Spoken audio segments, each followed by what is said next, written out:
Oh, wait, Kennedy, hold on. Welcome everyone to our second featured webinar as part of our Business and Professional Alumni webinar series. This webinar is sponsored by the 2016-2017 Virtual Officer Team. Welcome everyone to our second. My name is Kennedy Reynolds, and I am proudly serving as the 2016-2017 Virtual Chapter President. Ryan Jacobs, the Virtual Chapter Reporter, and Abby Tom, the Virtual Chapter Secretary, are present as well. And I am proudly serving as the joining us today via Google Hangouts and YouTube Live is Laura Morgan, National Communications and Abby Tom, the Virtual Chapter Secretary, are present as well. If you have any questions for Laura at any point during the webinar, please submit them into the live comment. #VirtualPBL webinar. We'll present them to Laura at the end. At any point during the webinar, if there are any Virtual PBL members in attendance tonight, please submit your name and state in the live comments section. Laura has been involved with FBLA-PBL for many years, through serving as the PBL Mountain Plains Region Vice President, 6 terms as an Oklahoma FBLA-PBL State Officer, Oklahoma FBLA-PBL State Assistant Advisor, is a lifetime professional division member, and currently works at the National Center. Laura has truly made the most of this lifetime association. We'll now allow Laura to elaborate on her experiences and how they have gotten to her to where she would. Laura. Thanks, Kennedy. I'm really happy to be joining all of you tonight. PBL holds a really special place in my heart. So, as Kennedy said, I've been involved with FBLA-PBL for quite a while. I actually first became aware of it because my mom was a local chapter advisor at Eastern Oklahoma State College for over 20 years. So I kind of grew up around the organization. I was an active FBLA member all 4 years of high school. I even served as the state parliamentarian my senior year, but I really became super involved while I was in college. So after graduating high school in 2001, I went to Eastern Oklahoma State College for 1 year, and while I was there, I served as a state and local officer, attended a lot of state national conferences, and I was active in every single chapter project and committee that we had. So it was one of my favorite years of all the years that I've been involved, because I met a lot of really great people and I learned how to work with a diverse group. We had a lot of non-traditional students in our chapter, and it was a great learning experience for me to work with them because they all had completely different perspectives than, you know, my little young 18-year-old self did at the time. So I'm still friends with a lot of the people from my chapter. So that was just a really wonderful experience for me. And then when I transferred to the University of Oklahoma to study accounting, they didn't have an active chapter. And unfortunately for me, the virtual chapter didn't exist yet. So I worked with a professor to reactivate OU's chapter. It was really difficult because it was such a large school and every major has its own specialty club there. So a lot of people weren't interested in PBL. So when I was recruiting, I really tried to focus on what set us apart. The fact that FBLA-PBL is a nationally recognized name. Maybe if people didn't know what PBL was, you could say, oh, have you heard of FBLA? Well, here's who we are. And so that worked out really well. And another really big selling point for us was that we had national competitions, which at the time, none of the other business school organizations were offering that. So that kind of helped with the recruiting. We were a small chapter, but we were active. So that helped us. Even when I changed my major to public relations, I kept the PBL chapter active because it was really important to me that I was able to share all that PBL could offer. I'd seen it over the years with my mom's students and with people I had met. So I really wanted just to make sure that I shared that with as many people as possible. So after 5 terms as a PBL state officer, I started working on the all-volunteer state staff to help manage FBLA-PBL and middle level in Oklahoma. And then at that time, I also paid my dues to become a lifetime professional division member. And during my time when I was volunteering with Oklahoma, I had a lot of different roles. I worked with our state advisor to help plan all of our state conferences. I worked with our state officers at training and throughout the year.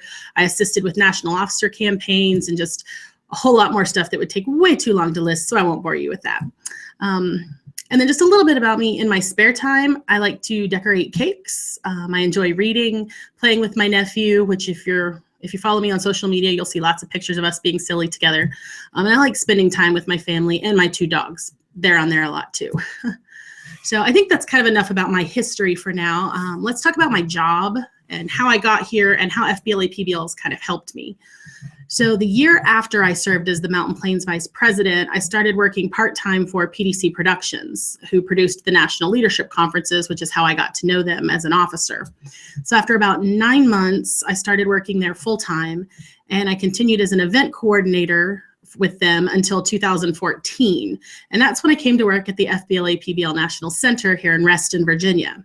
It's great because I was finally able to take something that I love and that I'd been doing and working with for a long time and turn it into a career. So that's always nice when that happens. So as the National Communications Manager, I have a variety of responsibilities. My primary focus is our national publications, such as the PBL Business Leader that's emailed to PBL members 3 times a year.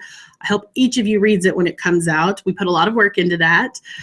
Your national officers, local chapters, and our sponsors and partners all try to contribute to give you quality content that you can use to help you in your chapters and just help you individually. So if you want to check out past issues, if you haven't received the emails or whatever, you can actually find the archive on our website. Just go under the PBL tab and communications, and you'll find a link over on the right, and it has the issues from this year so far, and it has last year's issues. I also create the national conference programs and manage the conference app and all of the content during the conferences. So if you've ever been to one of our national conferences and you get those push notifications or you make your own schedule, I'm the one who's responsible for all of that. Another one of my jobs is managing the national social media accounts. We're really active on Facebook, Twitter, and Instagram. We did start a Snapchat account this year as well, and I'm responsible for the content on all of the accounts. I manage it, I create it, work with our sponsors to try to post some to tell you about their programs, but not just hit you with a lot of ads. So we really try to think about it. And so when I'm deciding what goes on there, I really try to think about the kind of things I would have wanted to see when I was a member when I'm designing our social media campaigns. One important thing to keep in mind when you're working with social media is you have a built-in audience of your followers, but you want to be sure that if someone who's outside of your target audience sees your posts, that it makes sense to them too. If you're talking about something, provide a link. Don't just do acronyms, spell it out. So if you're saying the CMAP program, well, say someone who's not in PBL but is friends with Kennedy wants to know, what is that? I happen to see Kennedy comment on this. Well, just spell out Career and Membership Achievement Program. Then they know what to search for. So that's just a little tip that we kind of use. So let's talk a little bit more about social media and some tips for using it, because I know it's everywhere right now. So I'm sure you've heard this numerous times, but just always remember that once you put something on the internet, it's there forever. You may delete a post, but as several celebrities have even learned, there's always a way for people to see it. Like if someone takes a screenshot before you are able to delete the post, and then they post it on their account and it gets shared. So just always be conscious of the fact of what you're posting never fully goes away. I know a lot of people who say, oh, what I post on my personal accounts, it's okay. I only share it with my friends. My privacy's good. Nobody will see it. Well, there's always a friend of a friend of a friend who can see it if they really want to. So the next time you're applying for a job, do you really want to lose out on an interview because your potential employer knows someone who knows you and happens to show them that party pic that you posted last year that now you really wish you'd never put up? So I'm not saying you can't post personal things. I mean, I post silly pictures of my nephew and me all the time and me just being goofy. Just think about before you post things, could this come back later and be a problem? So, and I think now for college students, LinkedIn is probably one of the most important social networks out there. It amazes me how much research has been done in the last couple of years, proving that employers search a lot of times for your online presence before they ever meet you. A good profile can make you stand out from other applicants so that you get the interview over someone else who applied. One of the most important things I think for LinkedIn is to keep your profile updated. If you've earned a new certification or joined a professional organization, maybe you've acquired some new skills, add it to your profile. I see lots of people who set up their profile in the beginning and they are very careful about listing out all of their skills and their education and their former employment. And it was a really complete profile 3 or 4 years ago when they set it up. And if an employer sees that and sees that you haven't been updating it, they may think that you're great at starting projects, but not so great with the follow through. So that could hurt you. And remember to connect with people from your professional life. If your current employer is on LinkedIn, be sure to link to their company profile in your work history. It helps other people find you and connect with you when they think, oh, I remember her from that back then or whatever like that. It just sort of allows you a little bit more easy access. And it helps add credibility to your profile. And it lets people also endorse you for skills that they know from when they worked with you. And with so much business done through social media, I hear a lot of people discussing and asking if you still need traditional methods. Like, do I still need a resume? Do I still have to make phone calls? Can't I just send a text and do it through social media? And the short answer is you still need those things. Right now, you still have a lot of people like me who were trained before social media was a daily part of life. So a lot of people who are in the position to hire you, or maybe even those who are going to hire you in the future, are part of an earlier generation who still relies on the old school methods. So, and one of my biggest pet peeves when I see a resume is typos. I've reviewed candidates' resumes before, and honestly, I don't care how qualified you are. If you don't even take the time to proof your own resume for errors, why should I think you'll take your work any more seriously? And I don't want you representing my company or organization that way. I'm not sure if you're aware, but our professional division actually offers resume review at no charge for FBLA-PBL members. So if that's something you're interested in, there's a link on our webpage on the PD section where you can submit your resume and they'll send you feedback. Just remember, the more people you have review it, the better. You don't have to take every suggestion you get, but you never know. The smallest thing can set you apart from other people fighting for the same position. So make sure that you don't give employers any reason not to consider you.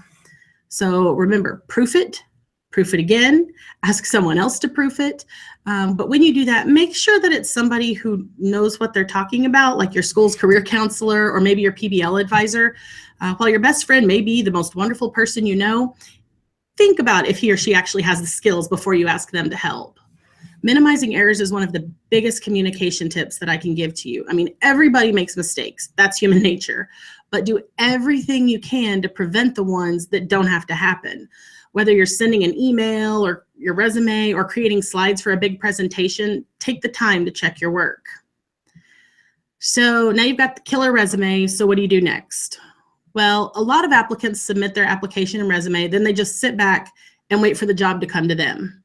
With today's competitive job market, you can't do that. You have to find a way to stand out from the crowd. So after you submit your information, allow a day or two and then follow up with an email and or a phone call. So a lot of people say, well, what should I say? So let me tell you what not to say. Hi, it's Laura. I'm following up on my application. Thanks. It was polite, but it doesn't tell them much, especially if you're applying to a really large company. They may have several job openings. They don't even know which applicant pile you're in.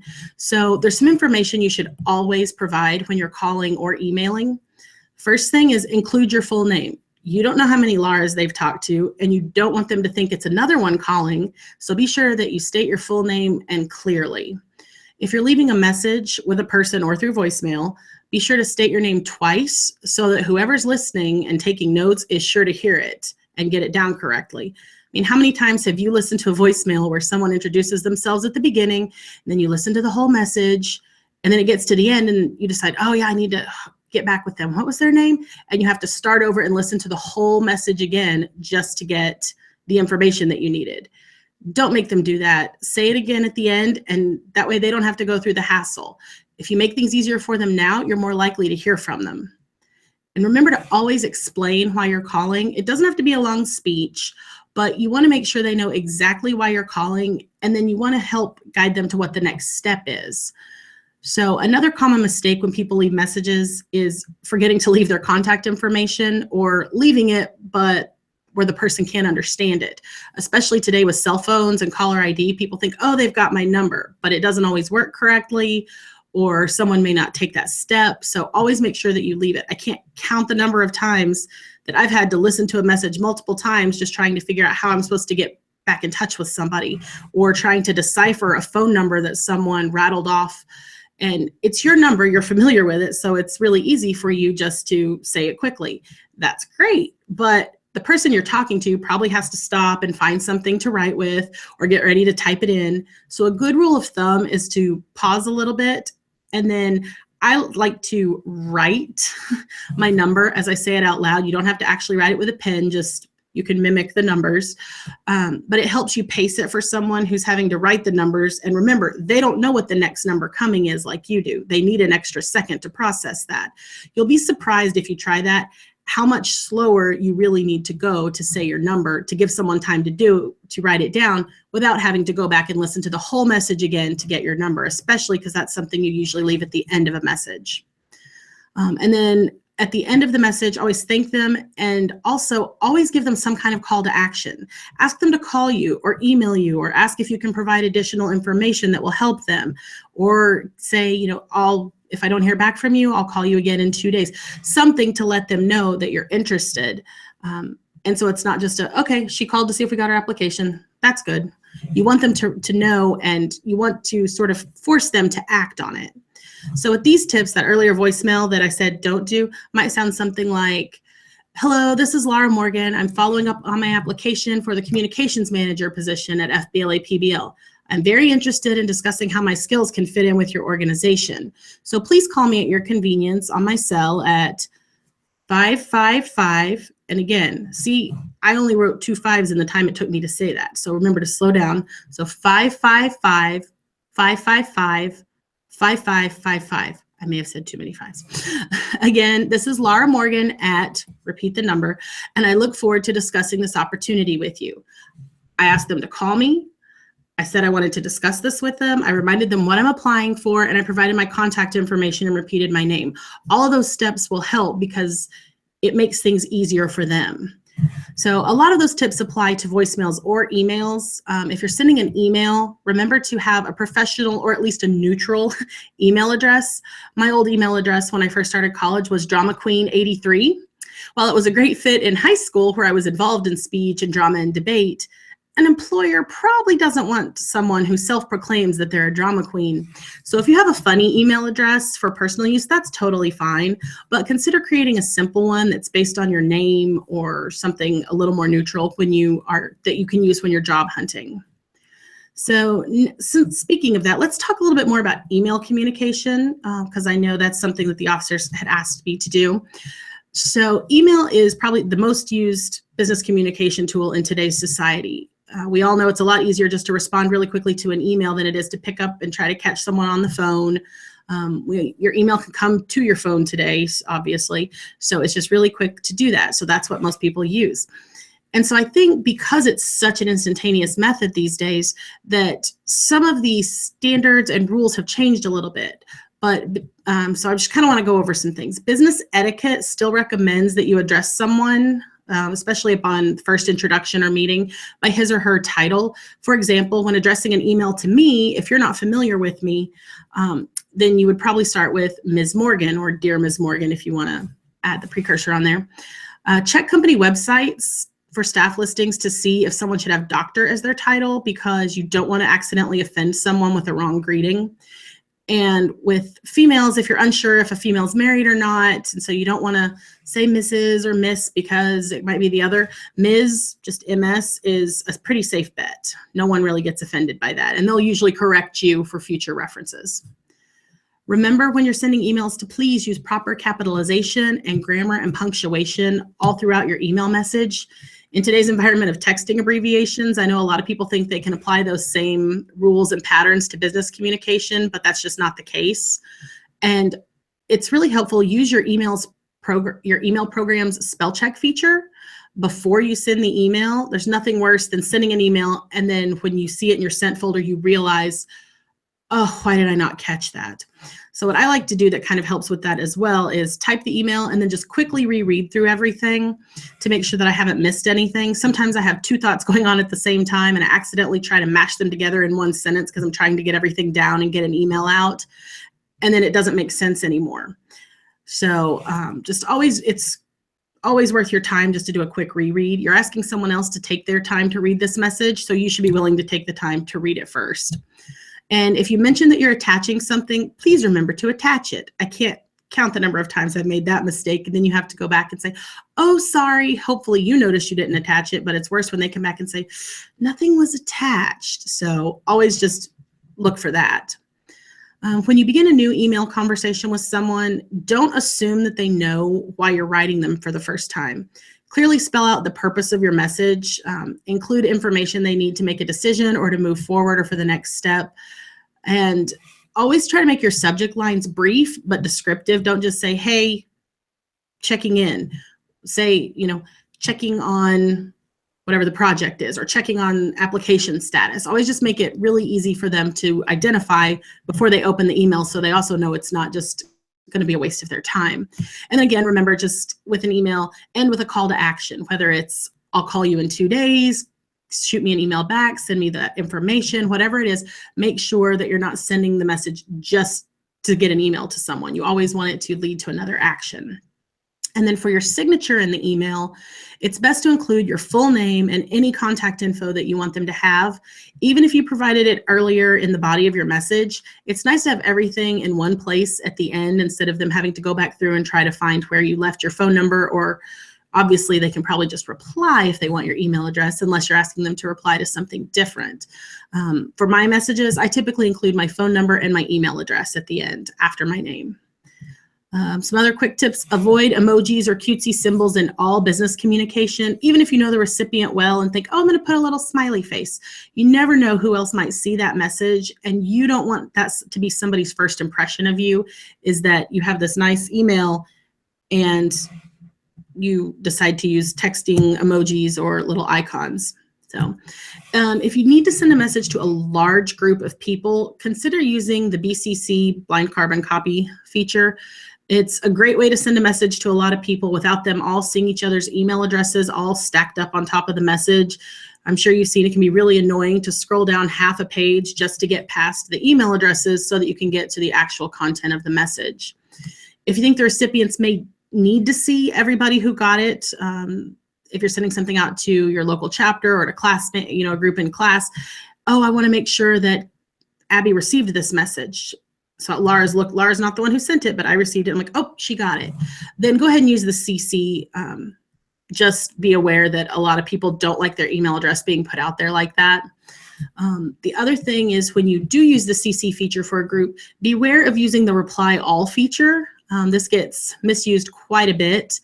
It's great if everybody needs to be included on the entire conversation or see your answer to something, but it seems like most people use it, I would say, more out of laziness. If you receive a group email, maybe someone's sending you information about a chapter event that's happening, if you just need to ask them individually a question and only that person or maybe only 1 or 2 people need to see your response, reply and just send it to those people, because not everyone needs to become part of 4 separate conversations that were going on about the original email.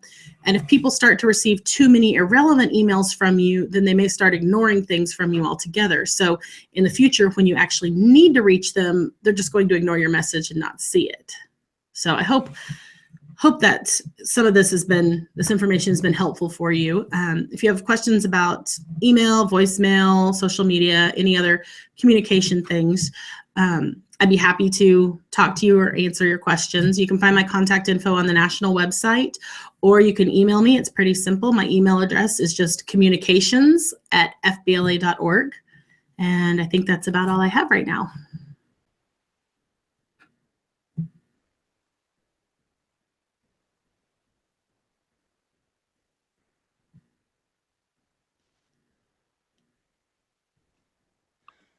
Hi, Laura. Sorry, we're having some technical difficulties. I'm not sure if Ryan is still here or not, but both Ryan and Kennedy have left, so I guess it's a different outcome than we thought. So I think I'll probably just read from what he was going to say, so we can keep this going until we figure out where both of them went. Okay, so I guess we just had a few questions kind of piled up. We're having problems, I think, also with the live comments. So we'll just go with these questions. So the first one that we usually ask is, how did your experience being a PBL state and national officer help you get to where you are today? Okay. Well, I talked about that a little bit, but a lot of what I learned in FBLA-PBL was how to communicate with different groups of people. And I think that's one thing that, whether it was my job as an event coordinator or even here as communications manager, being able to work with different groups. As a state officer, like I said, in Oklahoma, everything ran together. So I worked with freshmen in high school up to people who were older than my parents. And so that's probably the biggest thing. And when people ask me, you know, what's your favorite thing about FBLA-PBL, is I love how it takes people who are so different, who are from different backgrounds, have different dreams for the future, different plans, and brings everyone together. And so I really think that the skills that I learned from that have helped me, again, in not just this job, but just life in general, but also in this job and the last one that I had.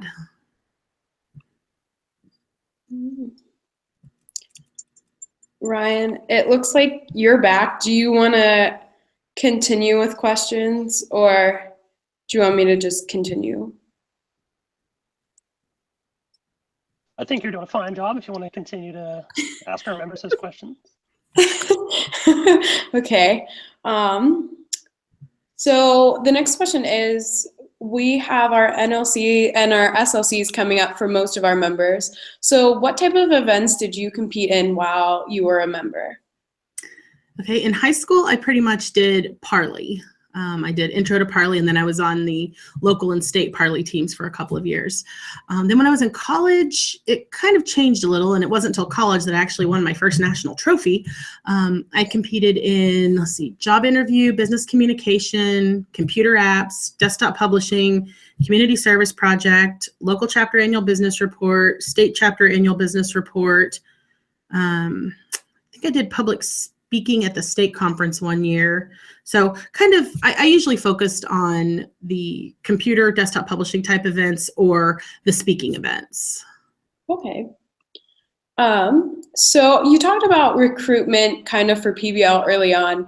Do you have any advice for recruiting new members in the virtual setting? Because as you know, like, we have just built our first officer team for the virtual chapter, and we do have 105 members currently, but we would like to increase that number as much as we can to reach our goal of 120 for this membership year. So do you have any advice on how to continue increasing and reaching out to our members?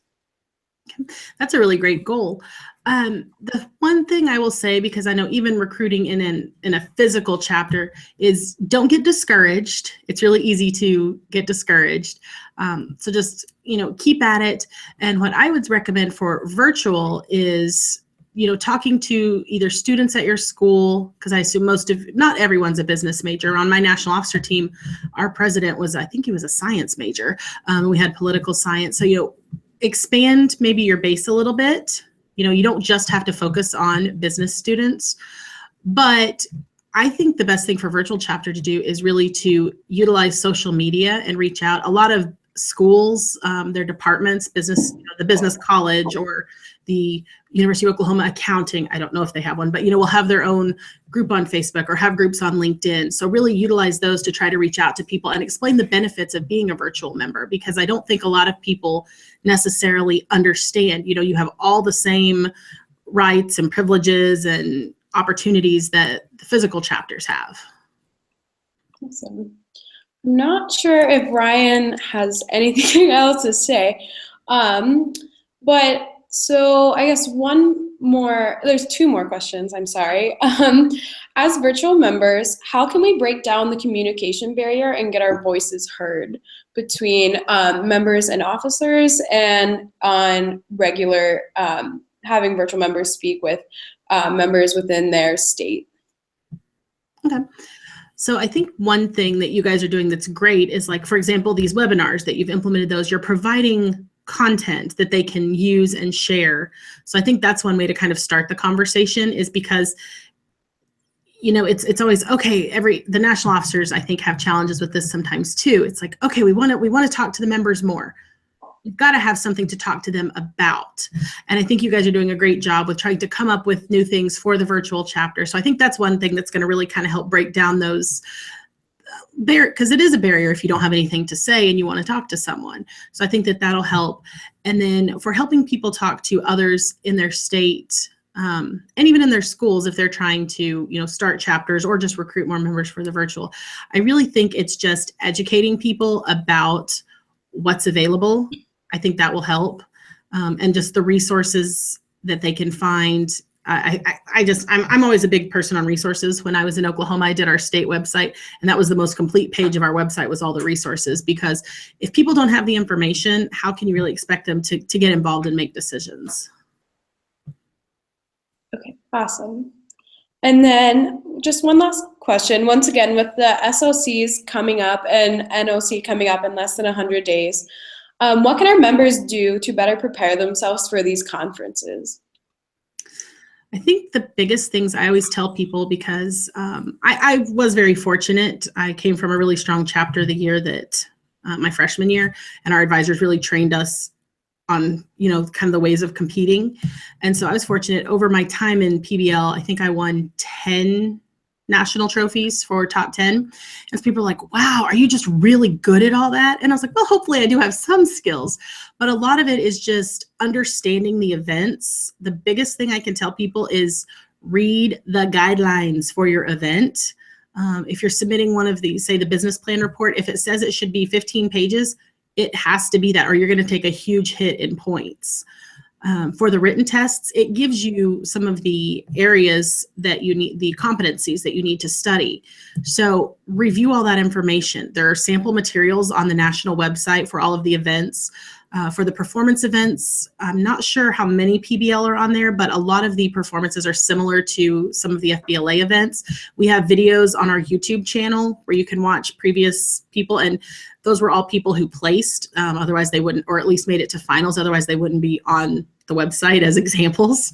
Right. So the biggest things I think are read the guidelines, and if you're in a performance event, look at the grading rubric. It's the thing that looks like a chart and tells you how many points everything's worth, and figure out, okay, because you can't do everything, but look at it and see, okay, this section is worth 20 points. This section is worth 5. Let's make sure that the section that's worth 20, we do everything we can to get all those points, or at least as many as possible, because even if you only get half the points in that section, but you got full points in the 5, well, it's great that you got full points, but it's only 5, and you've got 10 up above for doing half as well. So my biggest suggestions are know the event and know where you're going to get points and the content. And obviously, if it's one of the objective tests, study. That always helps. Awesome. Okay. Well, great. Thank you, Laura. It looks like that's all the time we have, and it doesn't look like we have any more questions coming in from our members. But thank you for taking time out of your busy schedule to be with us tonight. We and our members of PBL greatly appreciate your expert insight. We hope you all enjoyed today's webinar and gained valuable information about how virtual PBL and PBL can help you to lead a legacy of leadership. Before ending this Google Hangout, we have a few announcements regarding virtual PBL. We are excited to announce that our new officer emails are up and running to make it easier for you to contact us. Each officer has their own email, which is virtualpbl, the officer title, @gmail.com. For example, Kennedy's is virtualpblprez@gmail.com. We also hope to get our social media accounts running soon. The PBL National Officer Team introduced a new program this year entitled Humans of FBLA-PBL, which is designed for members to share their story in a similar fashion to Humans of New York. If you have a story that you would like to be featured, you can submit it at go.fbla.org/humans. On behalf of the 2016-2017 Virtual PBL Officer Team, I thank you for attending, and we hope to see you in the future for more virtually sponsored webinars.